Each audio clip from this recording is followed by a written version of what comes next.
Um casal viajava numa estrada sem dizer uma palavra um para o outro.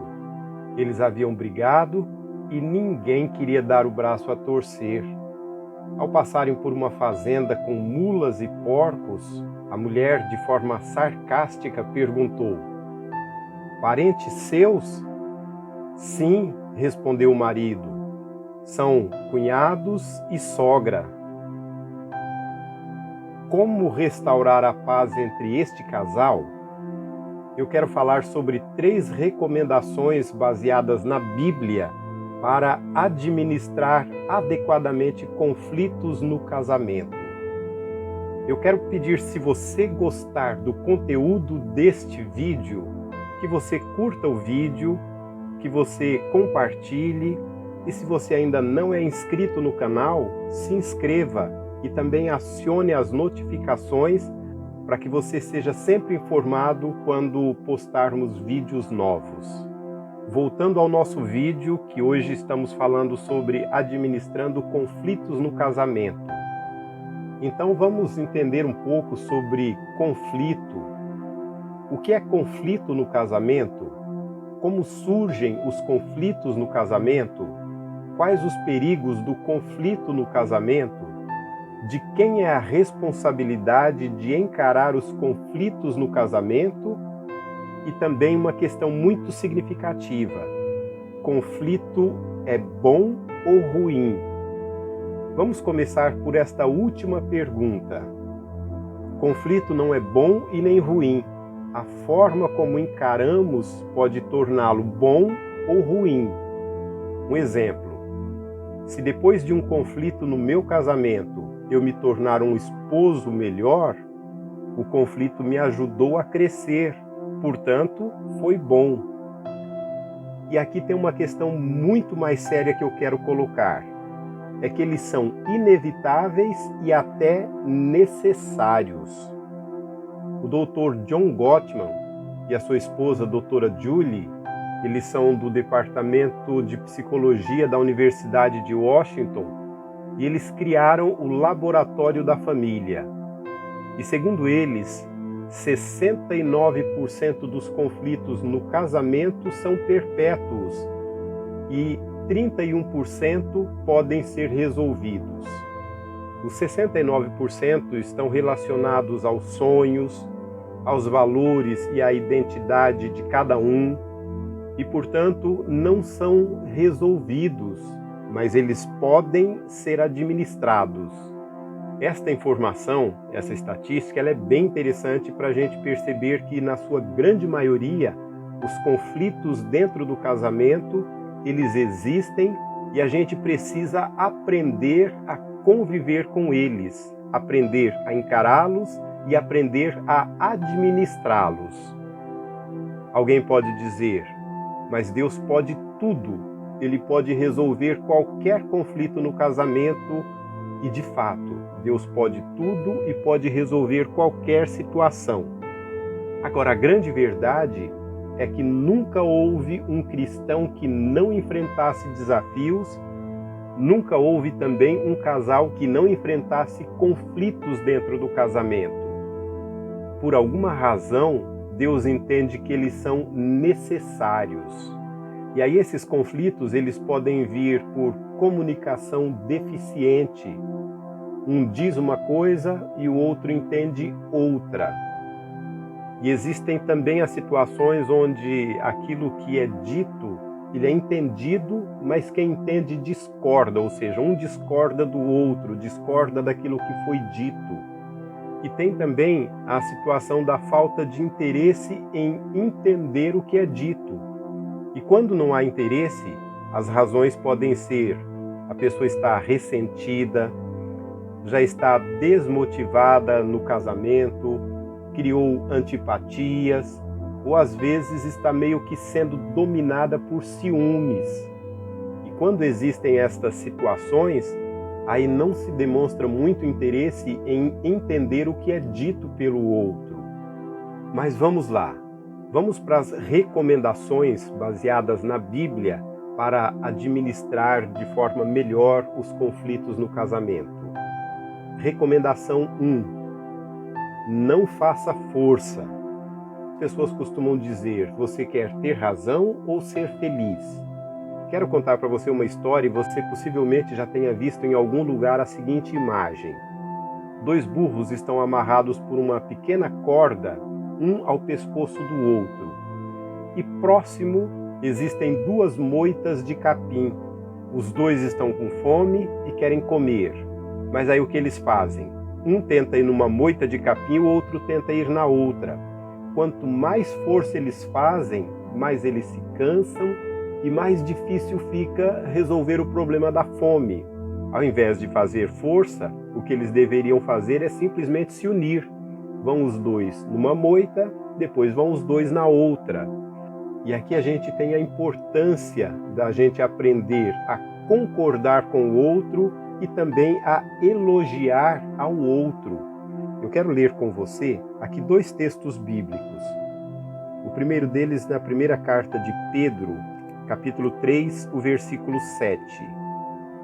Do mesmo modo vocês, maridos, sejam sábios no convívio com suas mulheres e tratem-nas com honra, como parte mais frágil e co-herdeiras do dom da graça da vida, de forma que não sejam interrompidas as suas orações. Pedro aqui está recomendando a questão da convivência em harmonia e em sabedoria, sabedoria para conviver. E o outro texto, Mateus 18, 19, onde Jesus diz que se 2 de nós concordarmos a respeito de qualquer coisa e assim pedir, nós receberemos. Então a Bíblia ela fala de uma forma muito especial sobre o poder da concordância. Essa é a primeira recomendação que eu coloco aqui para você. Não faça força. Ao invés disso, busque a concordância, busque o elogio, busque o crescer junto. Recomendação 2. Ame seu cônjuge. Marido, ame a sua esposa. Esposa, ame o seu marido. E vamos aqui também para um texto bíblico, porque quando a gente ama e sabe de fato demonstrar amor, as coisas tomam rumos diferentes e a gente cresce e desfruta muito mais da felicidade no casamento. Veja o que nos recomenda o apóstolo Paulo em 1 Coríntios capítulo 13, versículos 4 a 7. Este texto é reconhecido como o hino do amor. E nesses versículos, Paulo diz o seguinte: o amor é paciente, o amor é bondoso, não inveja, não se vangloria, não se orgulha, não maltrata, não procura seus interesses, não se ira facilmente, não guarda rancor. O amor não se alegra com a injustiça, mas se alegra com a verdade. O amor tudo sofre, tudo crê, tudo espera, tudo suporta. O amor nunca falha. Esta é uma recomendação muito especial. Ame o seu cônjuge. Recomendação número 3. Entenda quem manda em você.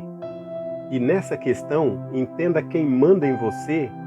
Muitas vezes o marido ou a esposa diz o seguinte: eu fiz isso porque você fez aquilo. Eu falei isso porque você falou isso primeiro. Quando a gente tem essa postura, a gente não está agindo, está apenas reagindo. E quando eu estou apenas reagindo àquilo que o outro faz, quem está determinando o que eu devo fazer ou falar não sou eu, é o outro. É como se o outro estivesse mandando em mim. Então o outro faz alguma coisa e eu reajo exatamente dentro do que o outro esperava.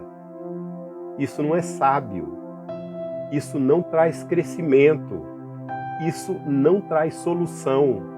Isso não melhora em nada o conflito, só piora.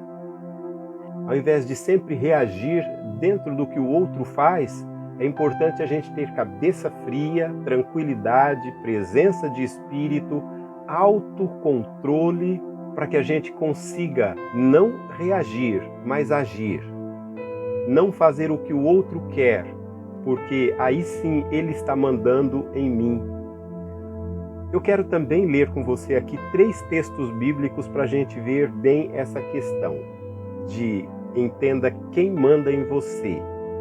O primeiro texto são palavras de Jesus e estão registradas em Mateus 5, 38 e 39. Vocês ouviram o que foi dito, olho por olho e dente por dente. Mas eu lhes digo, não resistam ao perverso. Se alguém o ferir na face direita, ofereça-lhe também a outra. Mesmo na lei do olho por olho e dente por dente, a proposta era autocontrole. E aqui Jesus está ampliando esse mandamento, esta orientação. Ele diz que aos antigos foi dito olho por olho, dente por dente.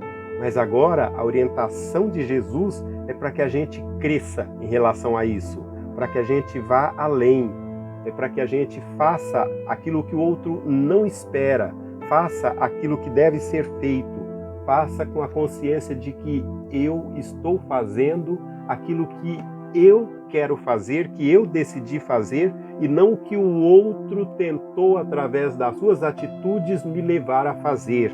Então eu não estou apenas reagindo, mas agindo. E aí é onde Jesus diz, bom, se alguém te bater numa face, vire a outra. E quando se faz isso, aí sim a gente não está reagindo, mas a gente está agindo com consciência e na certeza de que eu estou fazendo porque quem manda em mim não é o outro. Não é o outro que decide, que determina as minhas ações, mas as minhas ações, elas são conscientes e inteligentes. Então, entenda esta recomendação. Entenda quem manda em você. O outro texto, Efésios 5, 21, onde Paulo ele recomenda: sujeitem-se uns aos outros por temor a Cristo. Isso aqui é considerar sempre o outro como alguém importante. E quando eu me sujeito, e aqui não é uma questão da mulher ser sujeita ao marido apenas, mas a recomendação é sujeitem-se uns aos outros. O marido é sujeito à mulher, a mulher é sujeita ao marido. Esposo e esposa, por conta do crescimento que a Bíblia traz e que o Evangelho de Cristo produz em nós, nós somos sujeitos um ao outro em Cristo Jesus. E aí as coisas elas tomam uma outra situação, elas tomam um outro caminho. Entenda, portanto, quem manda em você. E o terceiro texto aqui nesta recomendação é em Filipenses 2, versículo 3. Nada façam por ambição egoísta ou por vaidade, mas humildemente considerem os outros superiores a si mesmos. Você percebe a beleza e a profundidade destas palavras de Paulo? Quando a ambição egoísta é removida e no lugar prevalece a humildade, a gente sempre vai valorizar o outro, e quando eu valorizo o outro, valorizo a minha esposa, e quando a esposa valoriza o esposo valoriza a esposa, aí sim a gente está entendendo de fato quem manda. Não está reagindo, mas agindo de forma inteligente, de forma sábia, para que os conflitos sejam de fato administrados. Você se lembra daquele casal que eu falei logo no início? Aquele casal que passeava pela estrada e passou na fazenda onde tinham mulas e porcos? Como restaurar a paz entre esse casal? Bem, eu quero chamar a sua atenção aqui para o seguinte: esse casal quebrou as 3 recomendações bíblicas. Primeiro, eles fizeram força. Ninguém queria dar o braço a torcer. Cada um queria demonstrar que podia mais que o outro. Segundo, eles não amaram ao outro como a Bíblia ensina. E terceiro, eles deixaram o outro mandar neles. não faziam aquilo que deveria ser feito ou fazer de forma inteligente, mas fazia apenas como uma reação. E aí a pergunta: como restaurar a paz entre esse casal? Esse é um tipo de conflito que está entre os 69% dos conflitos que são perpétuos. Estão ligados a sonhos, a personalidades e algumas outras questões e, portanto, são conflitos que não serão resolvidos, mas precisam ser administrados. Como administrar adequadamente este conflito?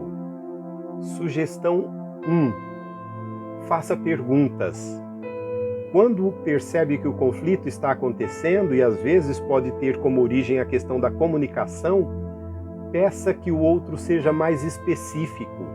Se você não entendeu, faça perguntas de forma humilde, inteligente, valorizando e respeitando o outro, mas peça que o outro seja mais específico. Sugestão 2. Aprenda com as diferenças. Muitas vezes os casais colocam o seguinte: as nossas dificuldades são porque nós somos diferentes. Graças a Deus por serem diferentes. Quando somos diferentes, e normalmente somos, a gente aprende mais, a gente cresce mais, a gente tem mais desafios e em meio aos desafios é onde a gente mais cresce.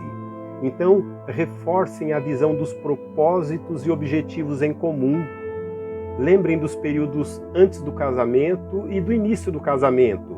Quais foram as razões pelas quais casaram?